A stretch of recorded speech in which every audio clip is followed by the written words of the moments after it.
Seluruh dunia tahu kalau kimono adalah pakaian tradisional khas Jepang. Gak cuma budaya Jepang saja yang terkenal sampai ke seluruh dunia. Masih banyak loh ciri khas negara-negara Asia yang dikenal dunia. Seperti makanan khas Korea berbentuk ikan ini. Kalian pasti nggak asing kan?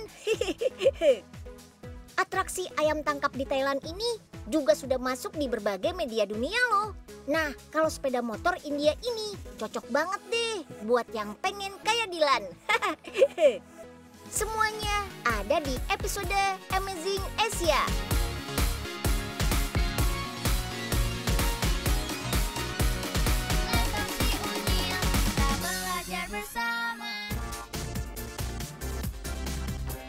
Unyil mau ajak teman-teman ke Jepang nih.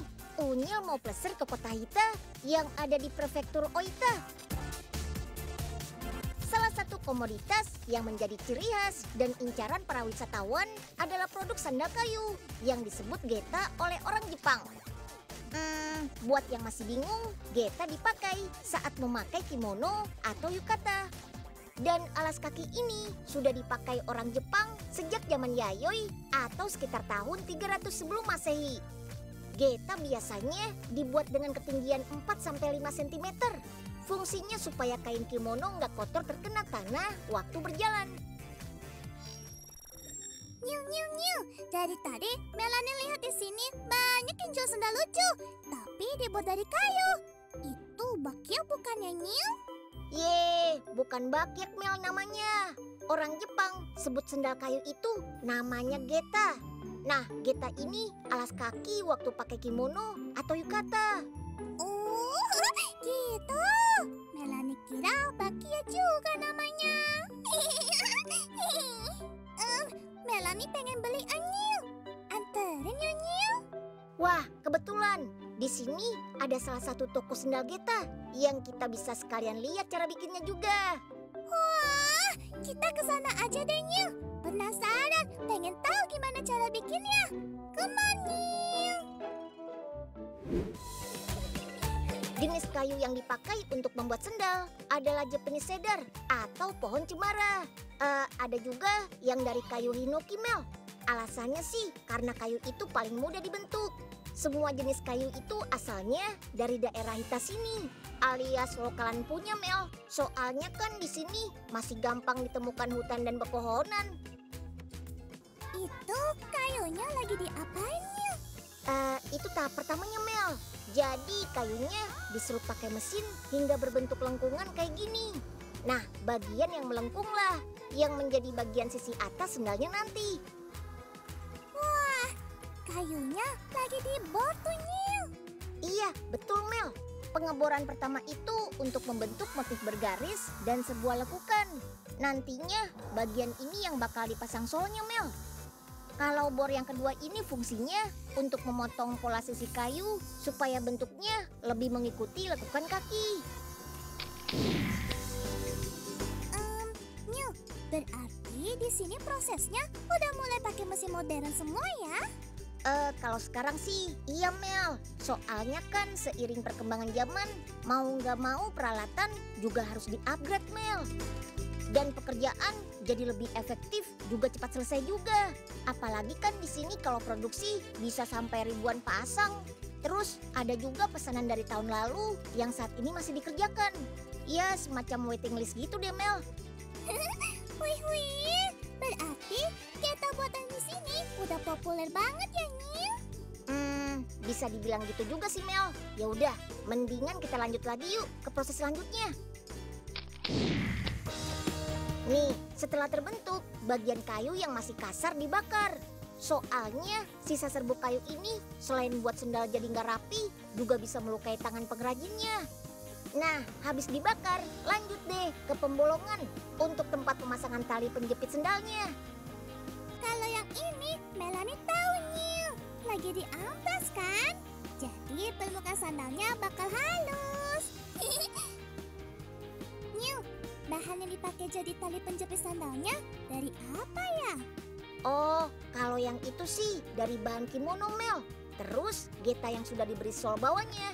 Tinggal dipasang saja talinya, jadi begini. Ada yang natural dan ada juga yang mengkilap. Kalau yang mengkilap biasanya diberi cat pernis atau pelitur. Tapi ada ukuran buat anak-anak kayak Melanie gini kan ya, Nyil? Kalau soal ukurannya itu, mulai dari panjang kaki 16,5 cm sampai 29 cm. Dan Geta model anak-anak sampai laki-laki dewasa juga ada di sini.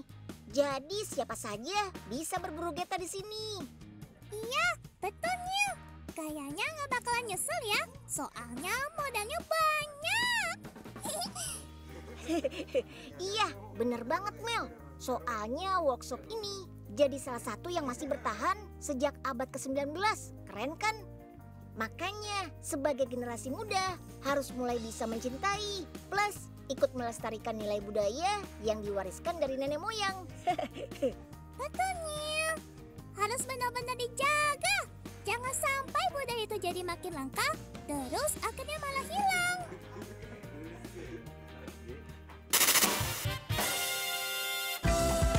Ini dia nih temannya sendal Geta, yaitu kimono.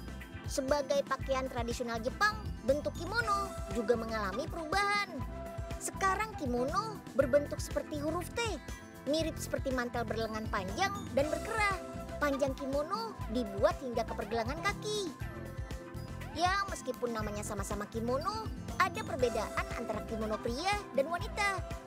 Kalau wanita, modelnya kimono terusan, sedangkan pria berbentuk setelan atas dan bawah.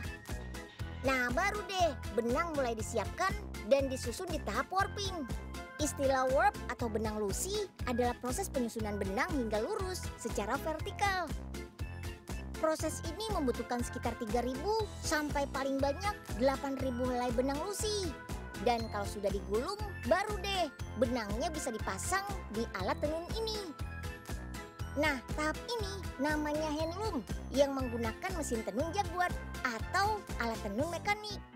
Teknik ini biasanya untuk membuat tenun obi yang berkualitas tinggi, motifnya rumit, dan bahan yang baik. Dan ada lagi nih teknik yang lebih tradisional, namanya handicraft loom. Di sini benar-benar dilakukan secara manual, jadi dibutuhkan ketelitian dan konsentrasi yang tinggi. Kalau soal hasil jadinya, jangan diragukan lagi deh, karena sudah pasti berkualitas dan punya motif yang gak sembarangan. Di sini kita juga bisa menyewa kimono untuk dipakai keliling ruangan atau sambil jalan-jalan di luar keliling Kyoto. Siapkan saja 3.000 yen untuk keliling di dalam ruangan atau 4.000 yen kalau mau dipakai jalan-jalan di luar ruangan. Terus kalau mau beli kain bahan kimono juga bisa nih. Tuh, tinggal pilih aja harganya. Mulai dari 5.000 yen sampai ke puluhan ribu yen juga ada. Ya, tergantung dari motif dan bahan kimononya. Kita lanjut jalan-jalannya yuk. Nah, kali ini naik sepeda motor biar kayak keadilan di film. Tampilan motor dari India ini sih boleh klasik alias zaman dulu. Tapi jangan salah, motor ini banyak penggemarnya di belahan dunia manapun, termasuk Indonesia. Hebat kan? Ya udah, yuk ikut Unyil ke pabriknya di daerah Chennai, Tamil Nadu, India Selatan. Let's go!